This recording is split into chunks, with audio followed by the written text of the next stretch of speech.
Hyderabad CBI కోర్టులో గాలి జనార్దన్ రెడ్డి హాజరయ్యారు. ఓబులాపురం మైనింగ్ కేసులో కోర్టుకు హాజరయ్యారు గాలి జనార్దన్ రెడ్డి. ఓఎంసీ కేసులో సిబిఐ కోర్టుకు హాజరయ్యారు సబితా ఇంద్రారెడ్డి. అయితే ఓఎంసీ అక్రమ మైనింగ్ కేసులో ప్రధాన నిందితుడు 14 ఏళ్ల తర్వాత తీర్పు ఇవ్వనుంది సిబిఐ కోర్టు. బ్రేకింగ్ న్యూస్ చూస్తున్నాం. హైదరాబాద్ సిబిఐ కోర్టుకు గాలి జనార్దన్ రెడ్డి హాజరయ్యారు. అయితే ఓబులాపురం మైనింగ్ కేసులో కోర్టుకు హాజరయ్యారు గాలి జనార్దన్ రెడ్డి. ఓఎంసీ కేసులో సిబిఐ కోర్టుకు హాజరయ్యారు. అలాగే సబితా ఇంద్రారెడ్డి ఓఎంసీ అక్రమ మైనింగ్ కేసులో ప్రధాన నిందితుడు 14 ఏళ్ల తర్వాత తీర్పు ఇవ్వనుంది సిబిఐ కోర్టు. ఇక హైదరాబాద్ సిబిఐ కోర్టుకు గాలి జనార్దన్ రెడ్డి హాజరయ్యారు. అయితే ఓబులాపురం మైనింగ్ కేసులో కోర్టుకు హాజరయ్యారు గాలి జనార్దన్ రెడ్డి. ఇదే విషయానికి సంబంధించి మరిన్ని డీటెయిల్స్ మా ప్రతినిధి మహేందర్ ఫోన్ ద్వారా అందిస్తారు. మహేందర్ చెప్పండి, దీనికి సంబంధించిన అప్డేట్స్ ఏంటి? మైనింగ్ కేసులో దాదాపు 15 ఏళ్ల సుదీర్ఘ విచారణ నేడు తుది తీర్పు వెలువడింది. ఉష్ణత ఉంది పరిస్థితి పైన.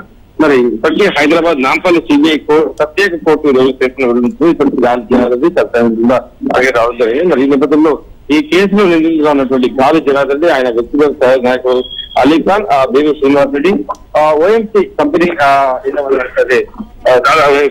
రాజగోపాల్, మాజీ ఐఏఎస్ అధికారి పరందర్, మాజీ మంత్రి సత్యారెడ్డి రెడ్డి కోర్టులో సిబిఐ కోర్టుకు హాజరయ్యారు.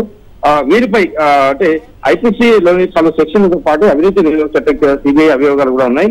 మరి ఉమ్మడి ఆంధ్రప్రదేశ్ లో ఈ లెగ్జర్ కేంద్రంలో ఒక కేసు జరగదు బాధితులను 2009లో సిబిఐకి అప్పగించింది.